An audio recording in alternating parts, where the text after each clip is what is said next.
Assalamualaikum warahmatullahi wabarakatuh. Halo sahabat Mizan Story dimanapun kalian berada. Semoga sehat selalu dan semoga harimu menyenangkan. Ketika suara seorang gadis Jawa bergema di malam yang sunyi, tak ada yang menyangka bahwa tembang yang lahir dari pedih hati akan menembus batas benua, menyentuh jiwa-jiwa yang tertindas di tanah yang porak-poranda oleh perang. Niken Salindri, sinden muda dari Tuban, tak pernah berniat menjadi simbol. Namun ketika dunia membisu melihat luka Gaza, ia memilih bersuara, bukan dengan senjata, tapi dengan nada. Inilah kisah tentang bagaimana satu suara, satu panggung, dan satu niat tulus, mampu mengubah ribuan hati dan menyalakan cahaya di tengah reruntuhan. Sebelum lanjut, mari kita bersama-sama bersolawat, semoga berkah dan rahmat senantiasa menyertai kita semua. Allahumma sholli, ala Sayyidina Muhammad wa, ala ali Sayyidina Muhammad. Semoga kita semua mendapatkan syafaatnya di hari kiamat nanti, amin. Jangan lupa untuk mendukung channel ini dengan menekan tombol subscribe, like, dan share agar kami bisa terus menyajikan kisah-kisah inspiratif lainnya. Dukungan kalian sangat berarti bagi kami. Beginilah kisahnya. Langit sore di Tuban tampak murung, seolah turut bersedih atas apa yang sedang terjadi di belahan dunia lain. Di ruang latihan sederhana berdinding kayu jati, Niken Salindri duduk termenung di depan layar ponsel. Jemarinya berhenti memetik siter. Di layar, tayangan video dari Gaza menampilkan seorang anak perempuan seumur adiknya, berselimut debu dan darah, menatap kamera dengan mata kosong. Tak ada suara, hanya tangis yang menggema dalam batin Niken. Kenapa dunia seperti ini diam? Bisiknya pelan. Hari itu, Niken tak sanggup bernyanyi. Biasanya, suara sinden mudanya mengalun merdu. Namun kali ini dadanya sesak. Ia bangkit dari duduknya dan keluar rumah, berjalan tanpa arah ke tengah sawah di belakang panggung latihan. Di sana, ia mendongak ke langit yang perlahan menggelap. Tuhan, aku cuma penyanyi, tapi apakah suaraku bisa berguna untuk mereka? Suaranya pecah di tengah desiran angin sore. Malamnya, Niken tak bisa tidur. Ia membuka ulang video-video dari Gaza, membaca berita yang membuat matanya berkaca-kaca. Ada rasa marah, sedih, dan putus asa yang membuncah jadi satu. Di tengah keheningan kamar, ia menulis satu kalimat besar di buku catatannya, nada untuk Gaza, suaraku untuk mereka yang tak bersuara. Dari situlah semuanya dimulai, bukan sekadar mimpi, tapi panggilan hati. Keesokan paginya, Niken memberanikan diri menyampaikan idenya kepada ayah sekaligus sang guru karawitan. Reaksinya tak seperti yang ia harapkan. Leres niatmu mulia, Nduk, tapi kamu tahu ini bukan hal kecil. Kamu bawa nama besar, kamu bisa disalahpahami, ujar sang ayah, lembut namun tegas. Tapi Niken tak gentar. Biar orang salah paham, asal Tuhan tahu niat saya, Pak, jawabnya mantap, mata berkaca-kaca. Di hari yang sama, sebuah kabar mengejutkan datang dari ajudan Bupati Tuban. Mas Lindra, yang diam-diam mengikuti akun media sosial Niken, mengirim pesan langsung. Saya dengar niat baikmu, Niken. Kalau kamu serius, ayo kita bicarakan, bunyinya. Jantung Niken berdebar. Ini bukan kebetulan. Ini takdir yang datang lebih cepat dari yang ia bayangkan. Pertemuan singkat pun dijadwalkan. Di ruang kerja yang hangat dan sederhana, Niken menjelaskan rencananya, konser amal untuk Gaza, hasil donasi disalurkan langsung, dan semua dilakukan tanpa keuntungan pribadi. Mas Lindra mendengarkan dengan seksama. Matanya tak lepas dari semangat di wajah gadis muda itu. Kita buat Jatim gempar, bukan karena hura-hura, tapi karena kemanusiaan, ucap Mas Lindra, penuh keyakinan. Niken mengangguk, nyaris menangis. Hari itu menjadi titik balik dalam hidup Niken. Ia bukan lagi sekadar penyanyi muda, berbakat, tapi suara dari timur yang akan menggema jauh ke tanah Palestina. Dan walau langit Gaza masih diselimuti asap dan duka, di Tuban, harapan mulai dinyanyikan, pelan, tapi penuh keyakinan. Udara pagi di pendopo Kabupaten Tuban terasa sejuk, tapi tidak bisa mendinginkan gemuruh di dada Niken. Ia datang ditemani sang ayah, dengan kebaya sederhana berwarna biru langit, duduk di ruang tunggu yang dihiasi lukisan tokoh-tokoh pahlawan lokal.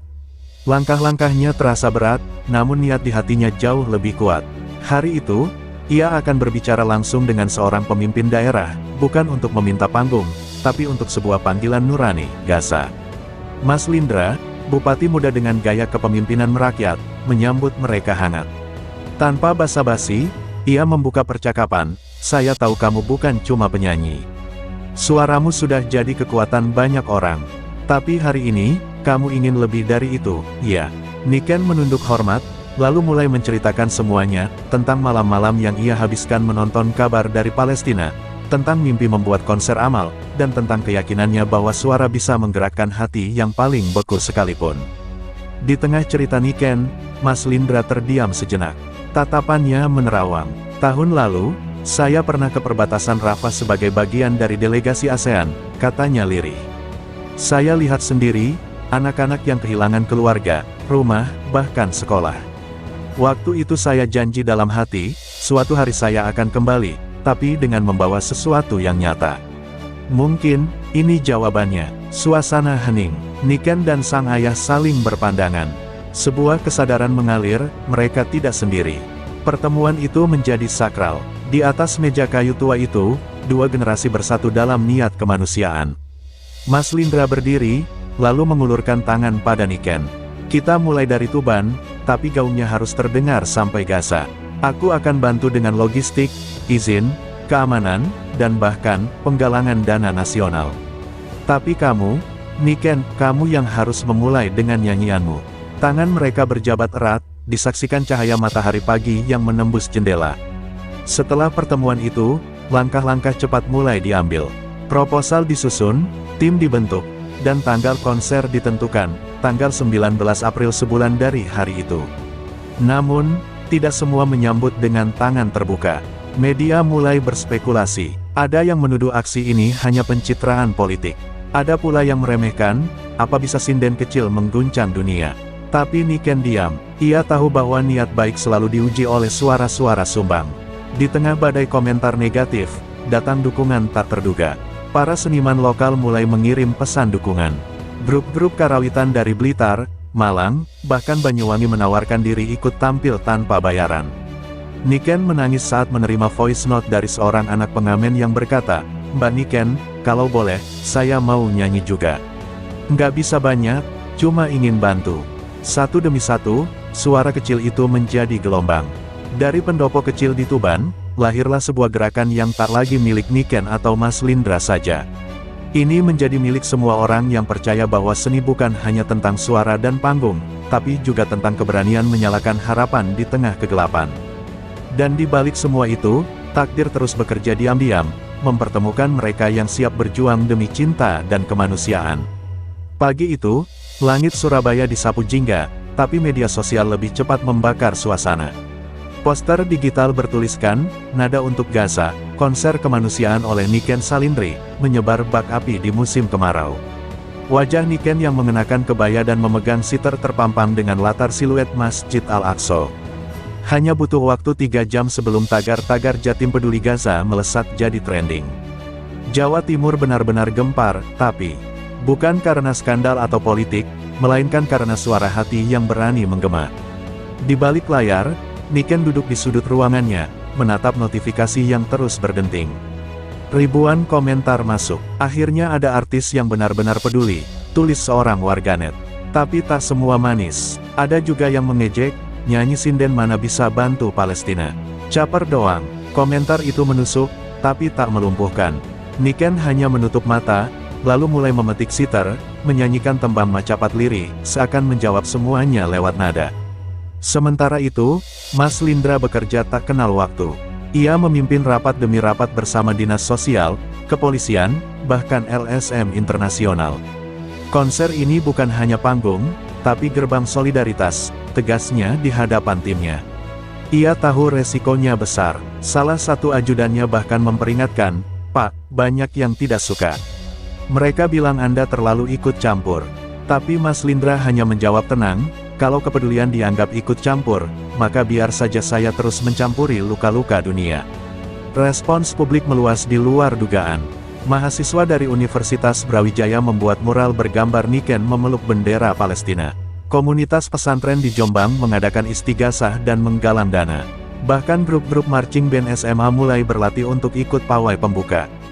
Dunia seni Jawa Timur, yang selama ini seperti potongan-potongan kecil, kini bergerak dalam satu irama yang sama, irama kepedulian. Namun, badai besar datang dari arah tak terduga. Sebuah organisasi garis keras menyebarkan isu bahwa konser itu alat propaganda. Mereka menuduh Niken membawa agenda asing. Selebaran gelap tersebar, bahkan ada ancaman melalui telepon tengah malam. Niken sempat terdiam saat membaca surat tanpa nama, "Hentikan sebelum kau dihentikan." Ia menangis malam itu, di pangkuan ibunya. Tapi dari air mata itu, lahir keberanian baru. "Kalau aku harus menyanyi dalam ketakutan, maka biarlah lagu ini jadi perlawanan," katanya sambil menggenggam sitar. Kabar ancaman sampai ke telinga Mas Lindra.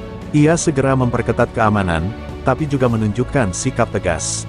Dalam konferensi pers, ia berkata lantang, "Kami tidak akan mundur. Ini bukan tentang politik, ini tentang kemanusiaan, dan siapapun yang menghalangi, sedang melawan nurani rakyatnya sendiri." Pernyataan itu menjadi headline keesokan harinya, mengundang simpati luas. Banyak tokoh nasional mulai buka suara dan menyatakan dukungan. Di hari ke-10 setelah pengumuman konser, Niken naik ke atap rumahnya saat senja. Ia menatap ke barat, arah Gaza, dan berkata lirih, "Lihat, Gaza, dari tanah kecil di Jawa Timur, kami sedang bersuara untukmu." Dan tanpa ia sadari, suara sitar yang ia petik malam itu terekam oleh adiknya dan diunggah ke TikTok. Video itu ditonton 2 juta kali dalam satu malam, membuktikan bahwa meski senyap, nada bisa lebih keras dari peluru. 2 minggu menjelang konser, ruang latihan Niken tak pernah benar-benar sepi. Siang dan malam silih berganti, tapi suara alat musik tradisional terus menggema. Di sela-sela latihan, Niken sering duduk sendirian, menatap jadwal yang penuh coretan dan revisi. Pikirannya kusut, persiapan teknis kian rumit, kru mulai kelelahan, beberapa penari mendadak mengundurkan diri karena tekanan dari keluarga yang khawatir. Ancaman yang beredar di media sosial mulai menakuti mereka. Tapi Niken tak menyalahkan siapapun. Ia hanya menulis satu kalimat di catatan kecilnya, "Kalaupun aku harus sendiri di panggung, biarlah aku tetap bernyanyi." Puncaknya, malam itu, listrik di rumah Niken padam tiba-tiba. Tak lama, terdengar suara pecahan kaca dari depan rumah, seseorang melemparkan batu dan kabur. Di kertas yang terikat pada batu tertulis pesan, "Diam atau padam." Ibu Niken menjerit, adiknya menangis, sementara sang ayah hanya diam, menatap kosong ke arah luar. Itu bukan sekadar ancaman, tapi peringatan nyata. Dan untuk pertama kalinya, Niken merasakan gemetar di kakinya. "Tuhan, aku takut tapi aku lebih takut jika diam," ucapnya dengan suara bergetar. Mas Lindra segera menambah pengamanan di sekitar rumah Niken dan markas latihan. Namun, di dalam hatinya, ia juga bergulat dengan rasa bersalah. "Aku melibatkan anak ini dalam badai," gumamnya malam itu di depan cermin. Tapi setiap kali melihat wajah Niken, yang walau lelah tetap tersenyum di latihan, ia tahu bahwa perjuangan ini bukan paksaan, melainkan kesadaran jiwa yang tak bisa dibendung. Sementara itu, tim produksi konser mulai menghadapi tekanan eksternal. Sponsor utama tiba-tiba menarik diri dengan alasan, tidak ingin terseret isu politik internasional. Dalam satu malam, lebih dari 30 juta rupiah anggaran hilang. Salah satu panitia bahkan menyerah dan menyarankan agar konser ditunda. Niken mendengarnya saat sedang mengulang latihan tembang lir-ilir. Ia berhenti, memejamkan mata, lalu berkata pelan, "Kalau anggaran habis, kita bernyanyi pakai hati." Suara tak butuh panggung mewah. Di tengah badai itu, datang secercah cahaya. Seorang pemuda pengusaha dari Lamongan menghubungi Mas Lindra. Ia menawarkan bantuan tanpa ingin disebut namanya. "Saya anak buruh tani, tapi Gaza mengingatkan saya pada wajah ibu saya, yang juga sering menangis dalam sunyi. Bantu mereka, dan biarkan saya bantu kalian," katanya. Sumbangan itu menambal kebutuhan dasar konser, sound system, panggung, dan pencahayaan. Tuhan memang tak pernah tidur. Latihan besar pertama pun digelar di alun-alun Tuban. Malam itu, suara gamelan berpadu dengan deru angin yang membelai dedaunan. Tapi tak ada tepuk tangan. Semua yang hadir menunduk saat layar memperlihatkan anak-anak Palestina yang tengah belajar di tenda darurat. Niken, yang berdiri di tengah panggung, nyaris tak sanggup membuka mulut. Air matanya jatuh, tapi ia tetap bernyanyi. Suaranya bergetar, bukan karena gugup, tapi karena terlalu penuh oleh luka yang tak bisa dijelaskan dengan kata-kata. Dan malam itu, saat seluruh alun-alun hening mendengarkan tembang gundul-gundul pacul yang diaransemen dengan nada minor menyayat, seseorang dari penonton berdiri dan berteriak lirih, "Teruskan, Niken. Jangan padam." Dari satu suara, lahir puluhan, 100, ribuan, dan dari balik panggung, Mas Lindra tersenyum kecil. Ia tahu, apapun yang terjadi selanjutnya, mereka tak lagi sendirian. Ini bukan sekadar konser, ini adalah gerakan jiwa yang lahir dari luka, tapi tumbuh jadi cahaya.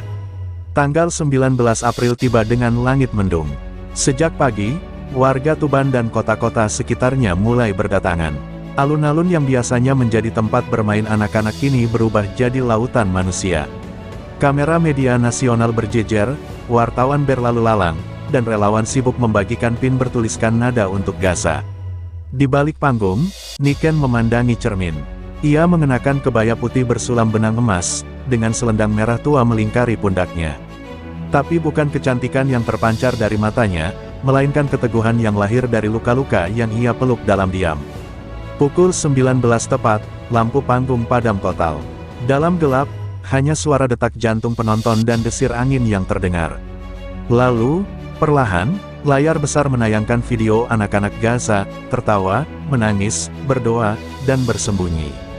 Musik tradisional mengalun lirih. Ketika cahaya kembali menyala, Niken berdiri di tengah panggung, sendirian, dengan sitar di pangkuannya.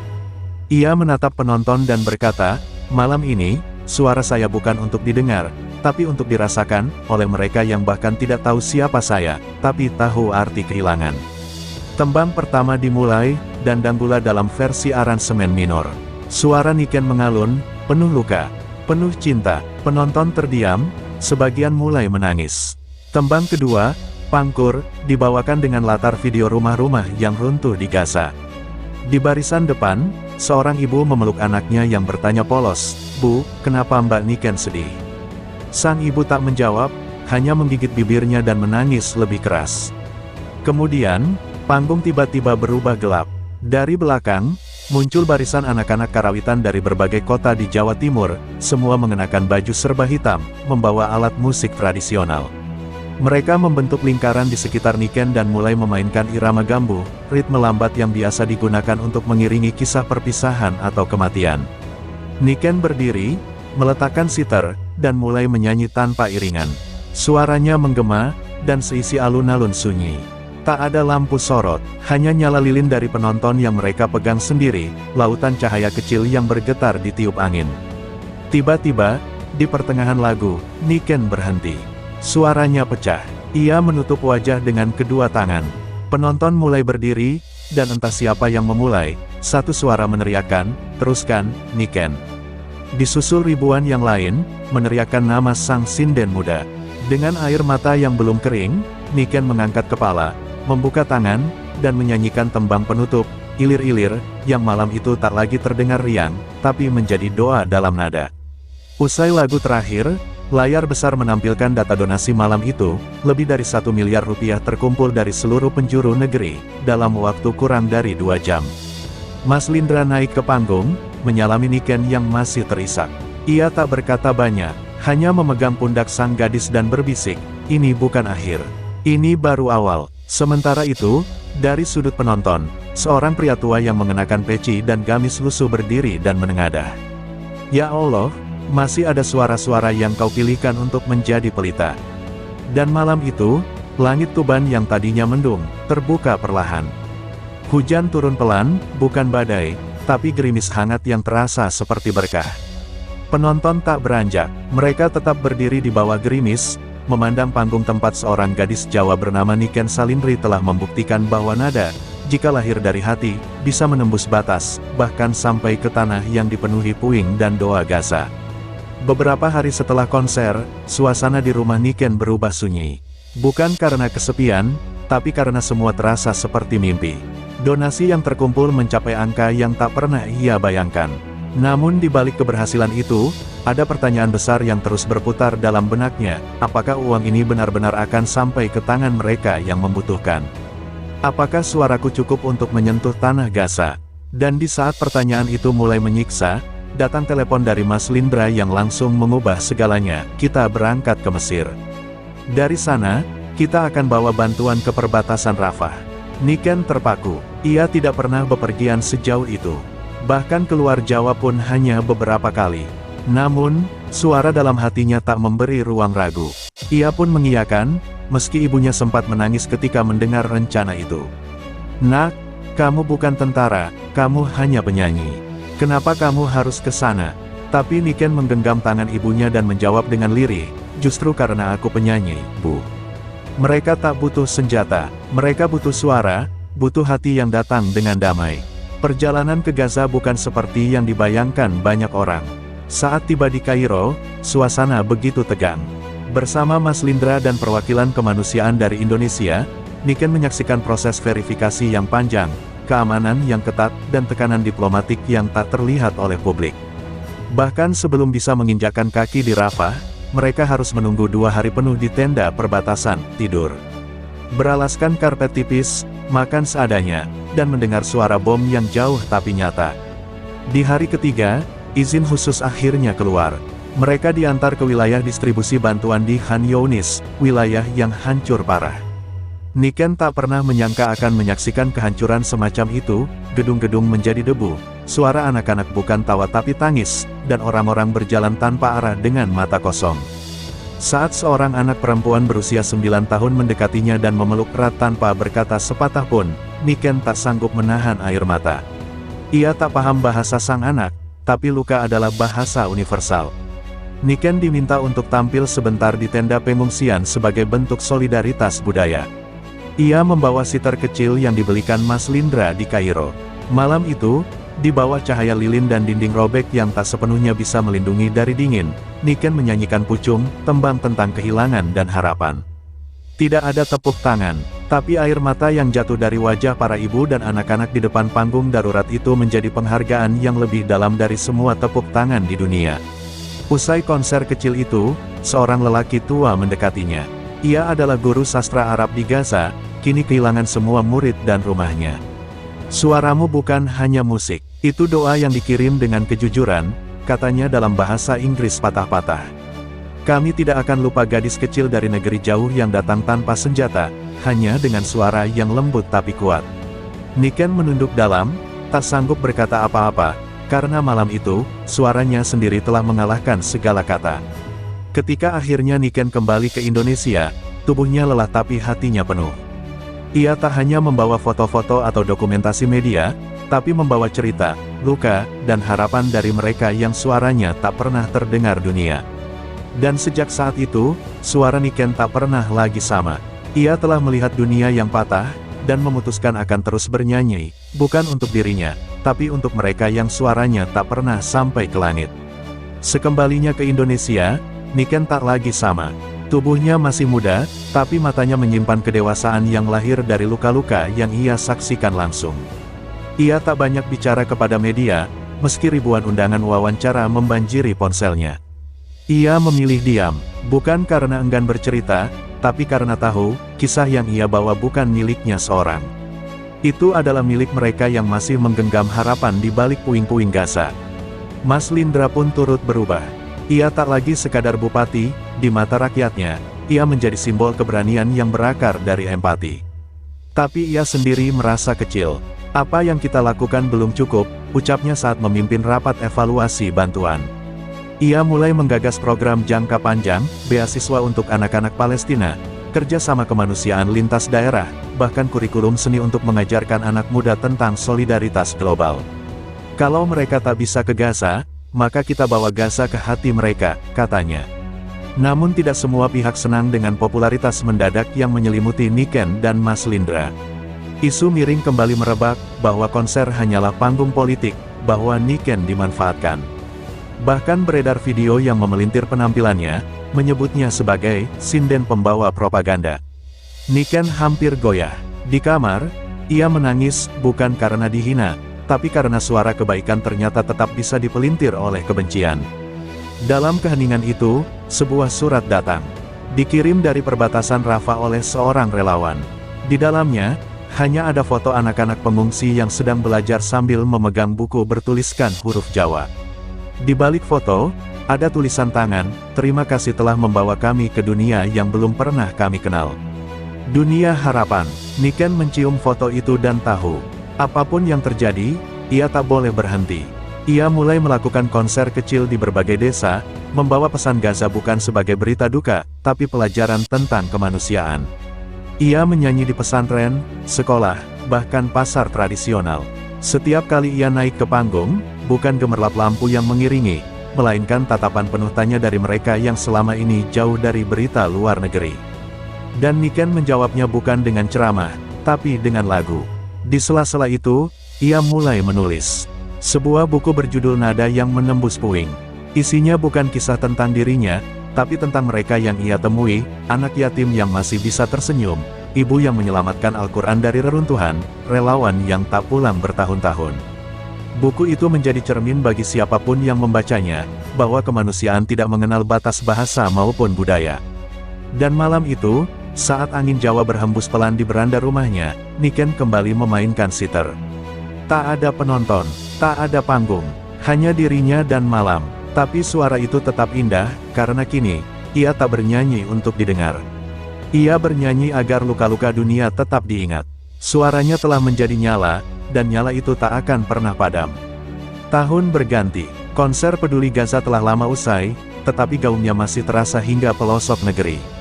Nama Niken Salindri kini bukan hanya dikenal sebagai sinden cilik berbakat, melainkan sebagai suara nurani yang membelah sunyi dunia. Di sekolah-sekolah, kisahnya menjadi bahan ajar dalam pelajaran budaya dan kemanusiaan. Di pesantren-pesantren, tembangnya dinyanyikan ulang sebagai bentuk doa untuk saudara yang jauh. Namun bagi Niken sendiri, semua itu bukan soal popularitas, melainkan soal warisan jiwa. Di usia 19 tahun, ia mendirikan Sanggar Suara Langit, tempat anak-anak belajar gamelan, tembang, dan nilai-nilai kemanusiaan. Setiap anak yang datang ke sana diajarkan bahwa suara bukan hanya alat hiburan, tetapi jembatan antar hati manusia. Di dinding utama sanggar, terpajang satu kalimat besar yang ia tulis sendiri, jangan hanya merdukan nada, tapi juga nurani. Kalimat itu lahir dari semua luka, tangis, dan harapan yang ia jumpai dalam perjalanannya. Suatu hari, seorang anak kecil dari Palestina, yang diadopsi oleh keluarga Indonesia, datang diam-diam ke sanggar itu. Ia membawa boneka rusak dan secarik kertas yang lusuh. Ia tidak bisa banyak bicara bahasa Indonesia, tapi ia mengenal wajah Niken. Dengan mata berkaca-kaca, anak itu memeluk Niken dan menyanyikan penggalan lir-ilir dengan logat terbata. Niken terdiam, tak ada musik, tak ada alat, tapi suara bocah itu membuat seluruh sanggar larut dalam keheningan yang menggetarkan. Itulah saat Niken sadar, warisannya telah menemukan jalan pulang ke hati yang lain. Sementara itu, Mas Lindra, yang kini menjabat sebagai pejabat tinggi di provinsi, tetap menjalin kerjasama kemanusiaan lintas negara. Namun ia tahu, satu peristiwa yang paling mengubah hidupnya bukanlah keberhasilan program atau politik, melainkan malam ketika suara seorang gadis kecil mengguncang langit Tuban. Ia sering berkata kepada orang-orang muda, kalau kalian merasa tak punya kuasa, ingatlah Niken. Ia tak punya apa-apa kecuali suara. Tapi ia menggetarkan dunia. Pada ulang tahun kelima konser tersebut, diadakan peringatan sederhana di alun-alun yang sama. Namun kali ini, Niken tak tampil menyanyi. Ia duduk di kursi penonton, di antara anak-anak sanggarnya. Yang naik ke panggung adalah generasi baru, anak-anak kecil, menyanyikan tembang dengan penuh rasa. Di akhir acara, semua penonton berdiri dan menyanyikan ilir-ilir bersama. Tidak ada nama besar di spanduk. Tidak ada wajah Niken di baliho. Hanya satu simbol kecil di pojok bawah panggung, gambar sitar dan bulan sabit berdampingan. Dan malam itu, angin berhembus tenang. Di bawah langit Tuban yang jernih, suara-suara kecil itu naik ke udara, menembus batas, melintasi jarak, menjangkau jiwa-jiwa yang terluka di tanah jauh. Niken menunduk, menggenggam tangan ibunya, dan tersenyum pelan. Bu, katanya pelan, kalau suatu hari aku tidak bisa bernyanyi lagi, semoga mereka masih bisa mendengar suaraku lewat mereka. Dan sang ibu hanya menjawab, dengan mata yang basah oleh bangga, suaramu sudah jadi cahaya, Nduk. Dan cahaya tak pernah mati. Dan begitulah, kisah ini berakhir, bukan dengan tepuk tangan, bukan pula dengan sorak-sorai kemenangan, tetapi dengan keheningan, yang menyimpan harapan.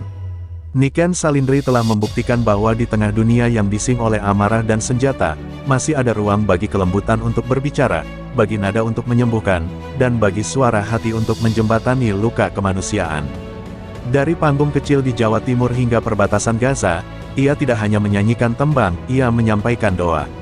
Cerita ini adalah karya fiksi yang terinspirasi dari semangat kemanusiaan dan kekuatan budaya. Tokoh, peristiwa, dan tempat yang disebut dalam cerita sebagian merupakan hasil rekaan, meski merujuk pada nilai-nilai dan kondisi nyata. Tujuannya adalah untuk menyampaikan pesan moral dan sosial, bukan sebagai laporan faktual. Segala kemiripan dengan kejadian atau tokoh nyata adalah kebetulan semata. Terima kasih sahabat Mizan Story telah mengikuti kisah ini hingga akhir. Semoga cerita ini bisa menjadi pengingat bahwa kita semua punya suara, dan bahwa suara itu, sekecil apapun, bisa menjadi cahaya bagi mereka yang terperangkap dalam gelap. Sampai jumpa di kisah selanjutnya. Teruslah bersuara, teruslah peduli, dan teruslah menjadi manusia bagi manusia lain. Wassalamualaikum warahmatullahi wabarakatuh.